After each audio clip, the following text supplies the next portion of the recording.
పీఓకేలో ఉద్రిక్తతలు అంతకంతకు పెరుగుతున్నాయి. పాకిస్తాన్కు వ్యతిరేకంగా లాంగ్ మార్చ్ జరిగింది.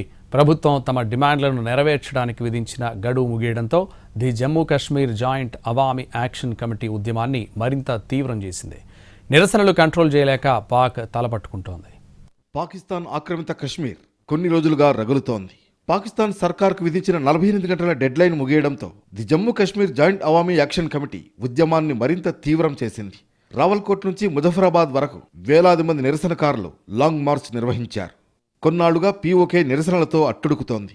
పీఓకే చట్టసభలో స్థానికుల ప్రాతినిధ్యానికి గండిపడేలా ప్రభుత్వం పాక్ వాసులను ఎమ్మెల్యే సీట్లకు నామినేట్ చేయడంతో మొదలైన నిరసనలు అంతకంతకు తీవ్ర రూపం దాలుస్తున్నాయి. ప్రభుత్వానికి కంటి మీద కునుకు లేకుండా చేస్తున్నాయి. నిరసనలపై ఉక్కుపాదం మోపేందుకు ప్రభుత్వం అరెస్టులు, ఇంటర్నెట్ షట్డౌన్లు, భద్రతా దళాల మోహరింపులతో పరిస్థితిని అదుపు చేసేందుకు ప్రయత్నిస్తోంది. అయినప్పటికీ ఆశించిన ఫలితం లేకపోగా పరిస్థితి మరింత దిగజారుతోంది. మంగళవారం జరిపిన కాల్పుల్లో 12 మంది నిరసనకారులు మరణించారు. పీఓకేలో జరుగుతున్న నిరసనలను నియంత్రించడం పాక్ వల్ల కావడం లేదు. తాజాగా రావల్కోట్ ర్యాలీలో 80,000 మందికి పైగా పాల్గొన్నారు.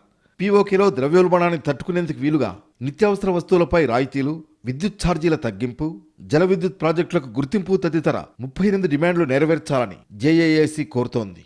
ఈ నిరసనలపై భారత విదేశాంగ మంత్రిత్వ శాఖ కూడా స్పందించింది. పీఓకేలోని ప్రజల ఆగ్రహం ఆకస్మికంగా తలెత్తింది కాదు. ఇది పాకిస్తాన్ ఏళ్లుగా సాగిస్తున్న దోపిడీ, హక్కుల ఉల్లంఘనలు, అక్రమ ఆక్రమణల ఫలితమేనని తెలిపింది.